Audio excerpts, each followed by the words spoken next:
महाराष्ट्र राज्यातील उत्तर कोकण म्हणजेच पालघर जिल्हा आणि पालघर जिल्ह्यात सुंदर अशा निसर्गरम्य समुद्रकिनाऱ्याने नटलेलं हे शहर आपल्या सर्वांच्याच मनाला मोहून टाकते. ऐकायला एक छोटंसं नाव आणि एक छोटंसं पण सुखी शहर, जिथे आपल्याला शहर आणि गाव दोघांचाही भास होतो. आज आपण गोष्ट करतोय ती डहाणू शहराबद्दल.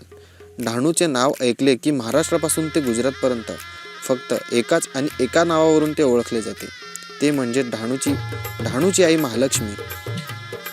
महालक्ष्मी आईच्या इतिहास जवळजवळ 700 वर्षापेक्षा अधिक जुना आहे आणि तो जव्हारच्या मुकणे राजघराण्याशी जोडलेला आहे. महालक्ष्मी मंदिराची स्थापना 14व्या शतकाच्या सुमारास जव्हारचे संस्थापक जय बाजीराव मुकणे यांनी केली होती. त्या काळापासूनच सातवी कुटुंबाला मंदिराच्या पूजाक्रियेचे आणि विशेषतः झेंडा फडकवण्याचे अधिकार आणि श्रेय दिले गेले. मोरेश्वर सातवी हे गेल्या 35 ते 40 वर्षापासून दरवर्षी चैत्र पौर्णिमेच्या दिवशी रात्री उशिरा गडाच्या शिखरावरती झेंडा घेऊन जातात. शिखराची उंची जवळपास 1400 ते 1500 फूट उंच आणि काटकोनी चढाव अशी आहे, जे पाहूनच सामान्य माणसाच्या अंगावरती काटे येतात. दरवर्षी जव्हार संस्थानाकडून चैत्र पौर्णिमेच्या आदल्या दिवशी साडी चोळीचा मान आणि झेंडा पुजारी सातवी कुटुंबाकडे सोपविला जातो. वाघाडी सातवी कुटुंबातील मोरेश्वर सातवी हाच झेंडा घेऊन रात्री सुमारे 12च्या आसपास गड शिखरावरती जातात. दिवसा ढवळ्या पाहून पण अंगावरती काटा आणणारा हा शिखर मोरेश्वर दादा मध्यरात्री चंद्रप्रकाशात पूर्णपणे चालू, कोणत्याही प्रकारची दोरी किंवा काठीचा वापर न करता सहजरित्या पार करतात. जणू हे करताना त्यांच्या अंगात दैवी शक्तीच संचारत असावी. तर आज मी तुम्हाला प्रत्यक्षात त्याच व्यक्तीची भेट करून देणार आहे, जी व्यक्ती डहाणू आणि गुजरातच्या लोकांसाठी देवापेक्षा कमी नाही. दरवर्षी त्यांना झेंडा घेऊन जाताना पाहायला आणि तो क्षण अनुभवायला हजारोंच्या संख्येने लोक येतात आणि ते नजरेसमोरून झेंडा घेऊन गेल्यावर त्यांच्या पायाची धूळ प्रसाद म्हणून आपल्या माथावरती लावतात. तर नमस्कार मित्रांनो, मी आहे तनुज गणेशभाई दोडिया, आपल्या डहाणूतील एक सर्वसाधारण व्यक्ती, पेशाने एक मूर्तिकार आणि एक फोटोग्राफर. तर आज मी घेऊन चाललोय आपल्याला महालक्ष्मी आईचा थोडाफार इतिहास जाणून घ्यायला, यात्रा आणि गड माथ्यावर झेंडा लावण्याच्या कार्यक्रमाबद्दल अति महत्त्वाच्या गोष्टी जाणून घ्यायला. तर चला, आज आपण प्रत्यक्षात त्या देवी व्यक्तीची भेट घेऊया.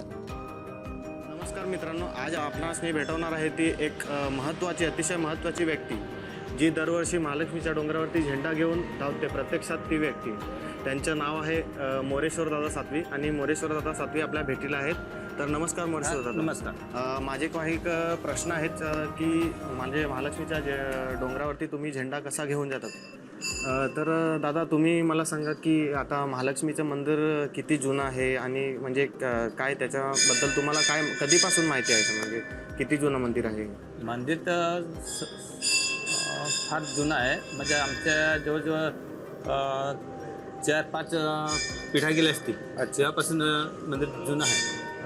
तर म्हणजे आता तुम्ही स्वतः किती वर्षापासून म्हणजे झेंडा लावण्याचा कार्यक्रम करत आहे. आता मला जवळजवळ आता तर समज आता मी 63 वर्षाचा माणूस झालो.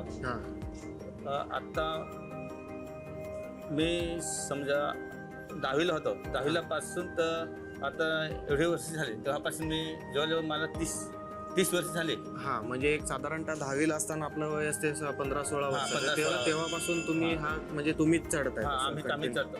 अच्छा. तर हा जो झेंडा दरवर्षी आम्ही बघतो, जो पवित्र झेंडा तुम्ही घेऊन जातात, आता मी तरी लहानपणापासून दरवर्षी तुम्हाला बघतो. भेट आपली आज झाली, पण मी तुम्हाला जवळजवळ मी लहान 10वी-11वीत असतानापासून तर मी तुम्हाला दरवर्षी येऊन रात्री बघतो की तुम्ही झेंडा लावायला जातो.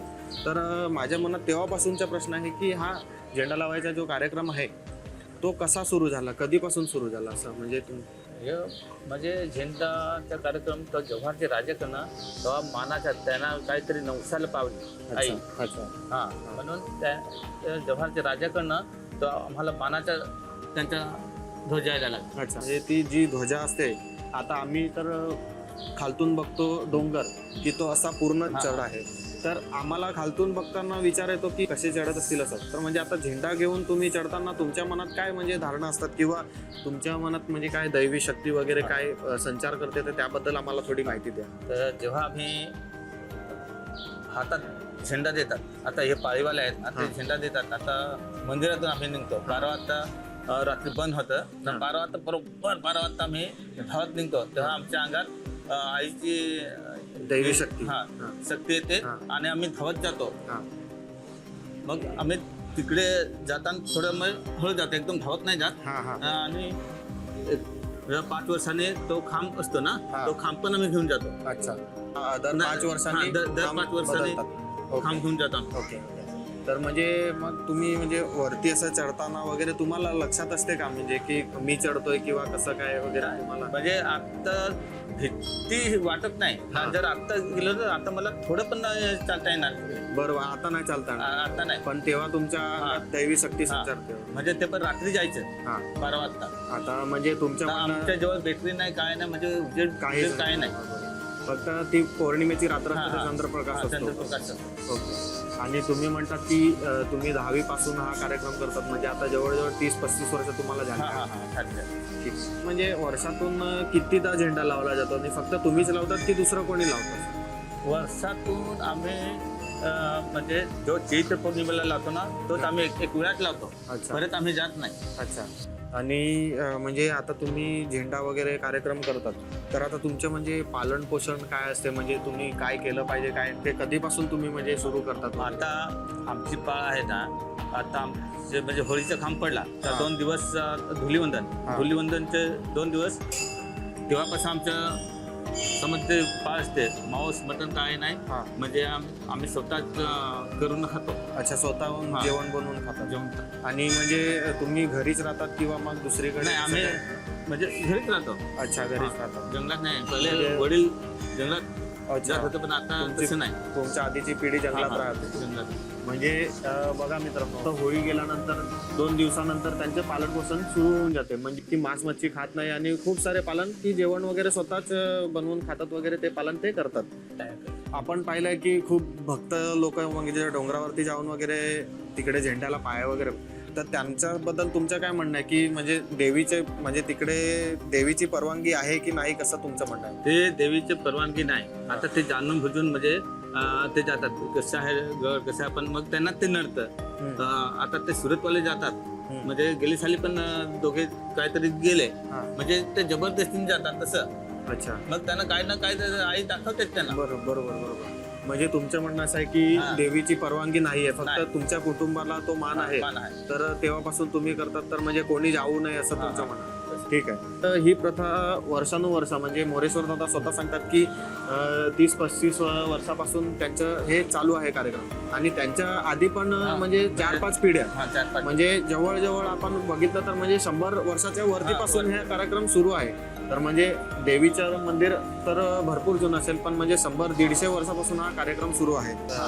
आता तुम्ही एवढा वर्ष 35 वर्ष झाले तुम्ही सांगता तर तुम्हाला कधी म्हणजे असा चमत्कार किंवा देवीचा अनुभव किंवा दृष्टांत असा कधी काय झाला की म्हणजे तुमची काय एक्सपिरियन्स आहे ते आम्हाला सांगा. आता आम्ही जेव्हा गडावरती जातो ना, हा. तेव्हा आम्हाला म्हणजे वाघ तर दिसलेलाच आहे. हा हा, वाघ. वाघ अच्छा वाघ. म्हणजे जाताना आम्हाला वाघ दिसलेला. हा हा हा माझ्या बरोबर त्यांना पण आणि मी पण पाहिलेला. म्हणजे रस्त्यातून जाताना आम्हाला दुसरं काय नाही, म्हणजे समज आईच्या दृष्टान नाही पण वाघ आम्हाला दिसला. म्हणजे जे वाघावरती रूढ होऊन ती हा, हा, हा. आली असावी तिकडे. हा. ओके तर म्हणजे हा तुमचा तो दृष्टांत आहे. बघा मित्रांनो आता हे ऐकून सुद्धा माझ्या अंगावरती शहार येत आहे तर तो क्षण अनुभवताना ह्यांच्या अंगावरती काय झालं असेल ते आपण कल्पना सुद्धा करू शकत नाही. दुसरा प्रश्न असा की तुम्ही गडावरती जाताना किती माणसं वगैरे जातात किंवा किती जण चढतात वगैरे शेवटपर्यंत किती जण असतात असं? आम्ही गडावर जाताना जेव्हा खांब न्यायचे असतं ना तेव्हा 5 ते 7 माणसं, नाही आम्ही 3-4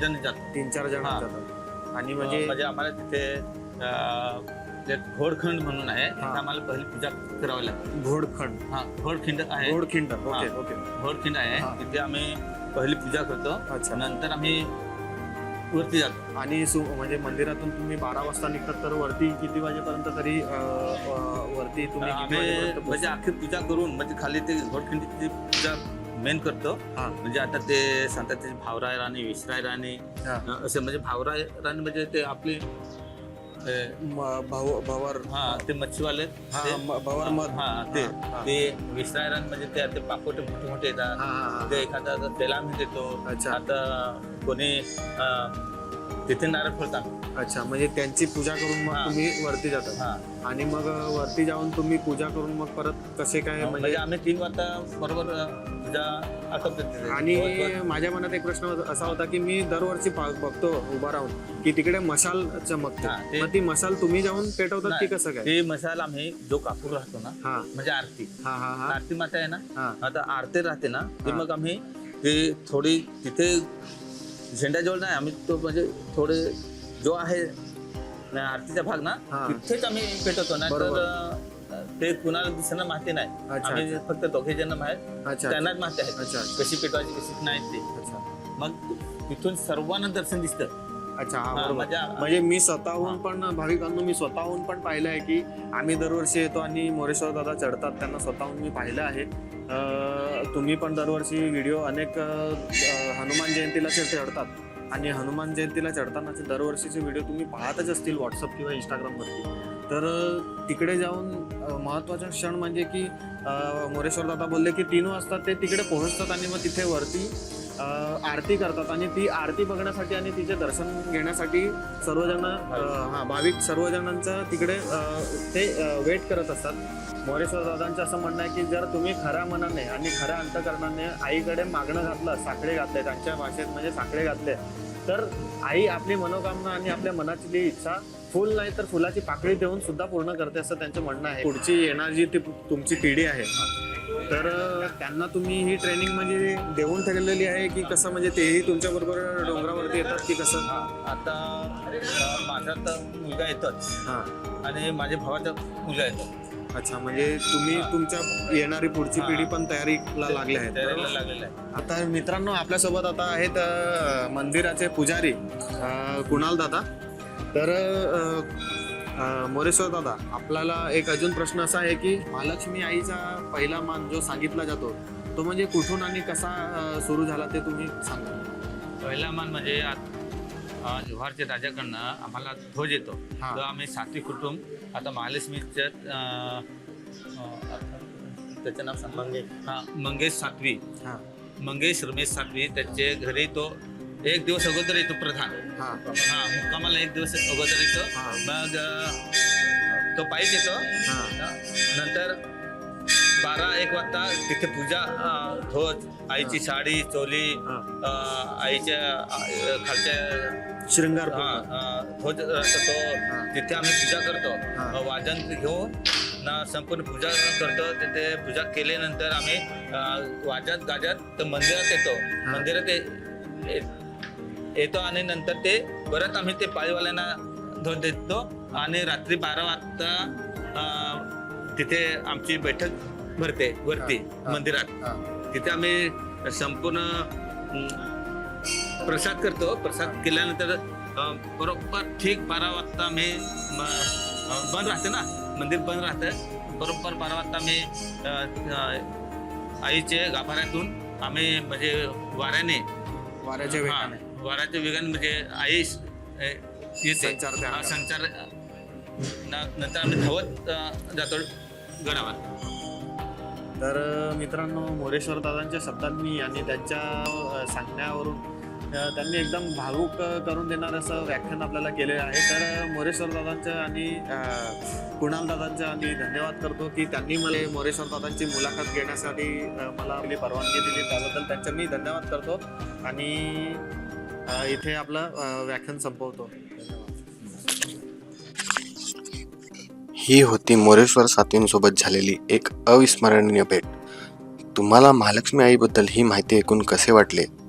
आवडले तर नक्की लाईक करा, शेअर करा, चॅनल सबस्क्राईब करायला विसरू नका. जय माताजी.